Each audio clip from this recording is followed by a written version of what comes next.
Hello and welcome or welcome back to Read Becca. I just wanted to reflect some on my reading from 2022 regarding the authors that I read the most from, because I'm kind of trying to, for 2023, really follow momentum. And in part of that, I was trying to target reading from authors more back to back in 2022, and that has turned into this sort of momentum goal. And I don't read from authors back to back very often. So this is not going to contain any authors I read, 5, 10, 15 books from at all. This is all twos and threes.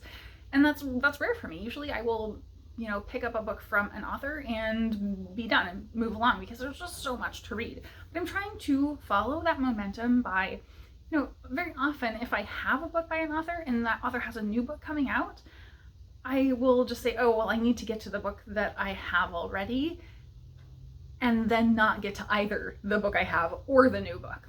So I want to do the things I'm excited about, and that may mean just picking up the new book and then realizing, oh yeah, I really love this author, and also picking up the book that I own.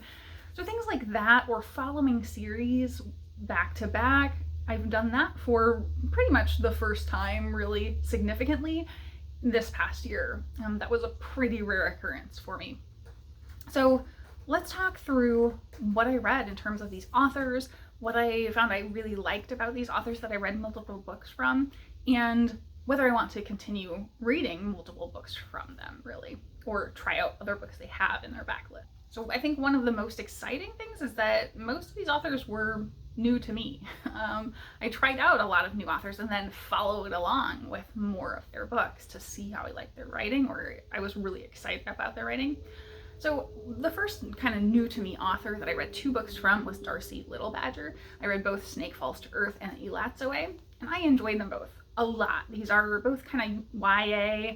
I would say Snake Falls to Earth is maybe edging into middle grade, but they were so enjoyable and different from a lot of the stuff you get in YA. Darcy Little Badger really does incorporate Indigenous stories and folklore into the writing, and I think that was such a draw to this. The writing is really beautiful. For YA, usually you see a lot of simplistic prose, and this has plain prose, but it's just beautifully written with such a descriptive element to the writing.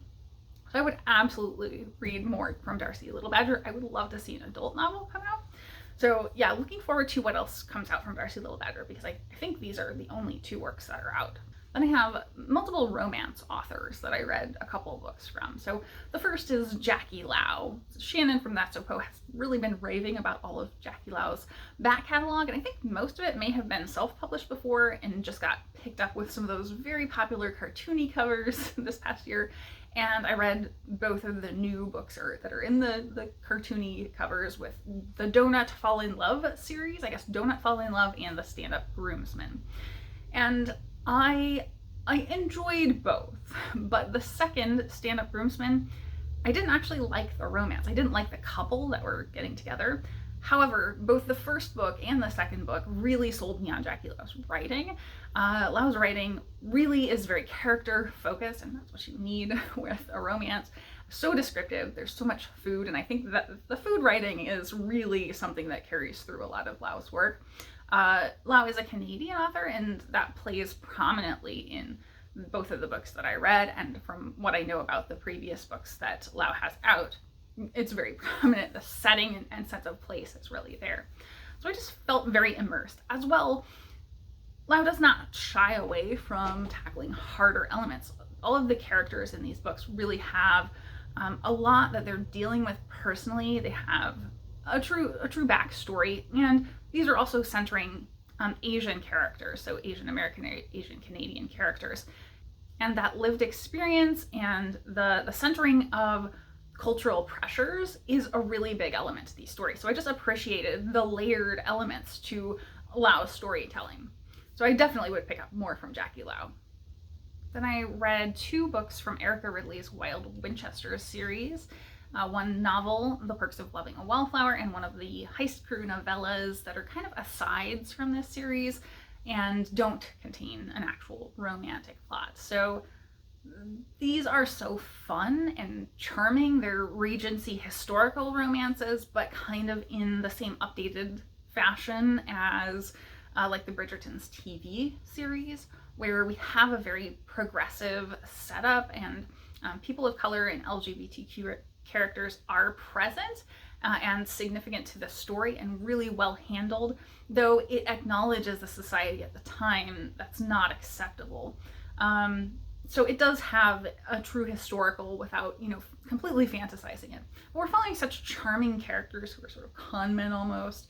They each have their own abilities, special skills, and that again is the heart of what I loved about Ridley's writing here is the characters, and you definitely feel a fully realized, rich characterization to every character that you're following. You do get dual perspectives. Same with Jackie Lau. You're getting both perspectives in the romance. And I just love the way that it plays out.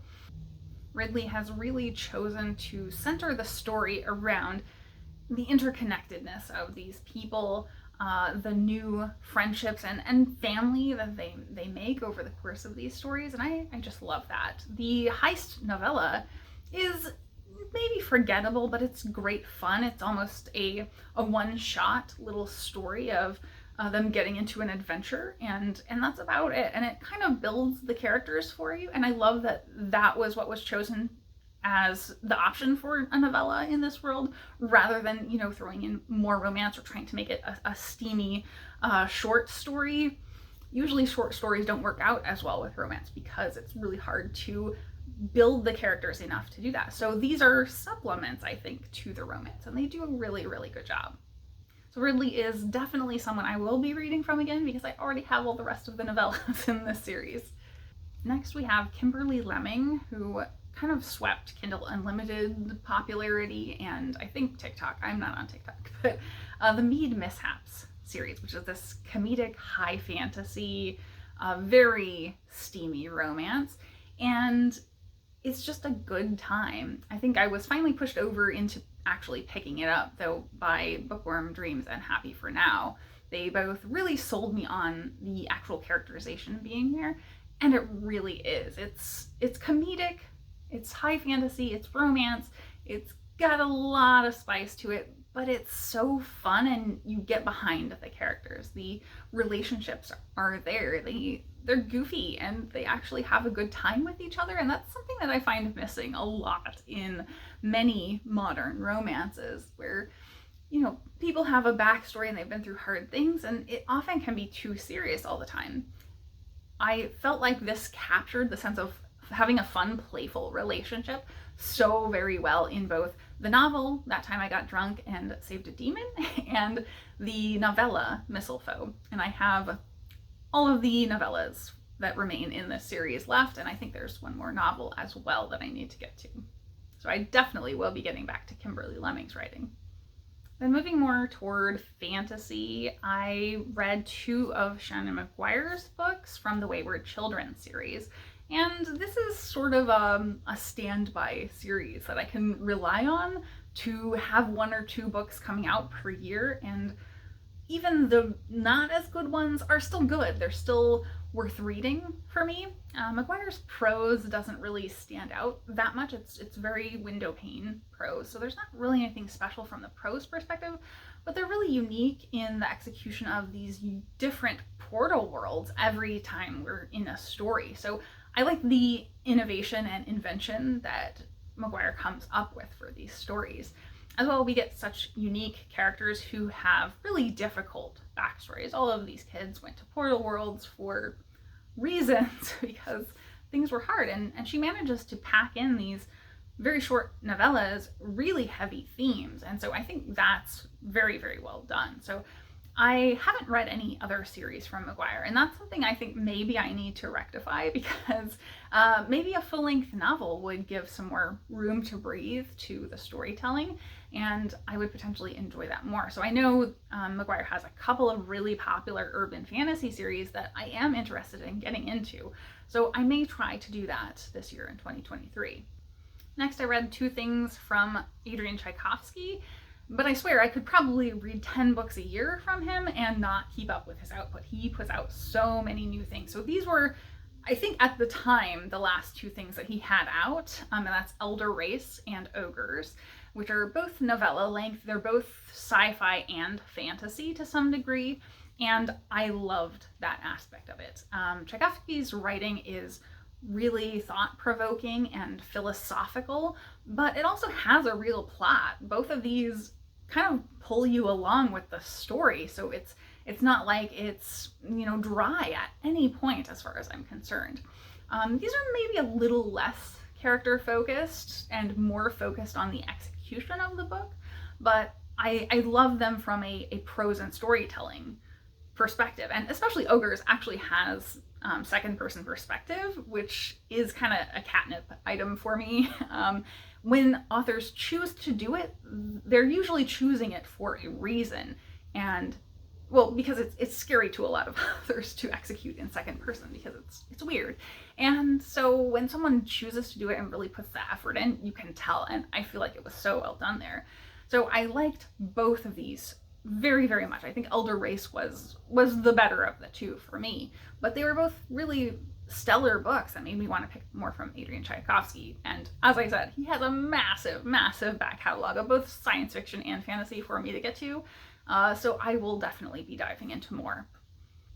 Moving into the authors I read 3 things from, I have a couple that I kind of am counting, but kind of not, and that's because they're graphic works. So I read all 3 of the Tea Dragon Society graphic works, and those are by Kay O'Neill. And I just love O'Neill's art. It's so cozy, and the stories are heartwarming. They're just these quiet, little, simple stories, but they have so much heart to them. And I've read other things from O'Neill, but there are still a couple out there that I haven't, so there is some backlist for me to get to. I would 100% read everything that O'Neill has produced. So I just really enjoyed this. It was a reread of the first 2 and a read for the first time of the 3rd in this story, and I just loved completing it, and I do really hope we get more in the Tea Dragon Society. And then I also read all of the first 3 volumes of Spy X Family by Tatsuya Endo. And this is manga, so again, it kind of counts, but kind of doesn't, because manga you can just sit down and sort of go through in an afternoon. With 3 volumes, I think I read it all in a single month and kind of spaced it out. And I do want to get back to it, so I would absolutely read more, specifically from the Spy X Family series. It's really fun and humorous. The writing is really good because it's got surprises to it. It's really got a lot of reveals, and the characterization, the dynamics between the characters are so good. And I think that's an element that keeps coming up throughout this. Is I love how these authors handle characterization, and that clearly is a vibe that draws me to books. Then we have Robert Jackson Bennett, whose entire Founders trilogy I read in 2022, and I loved it. All 3 books were 5 stars.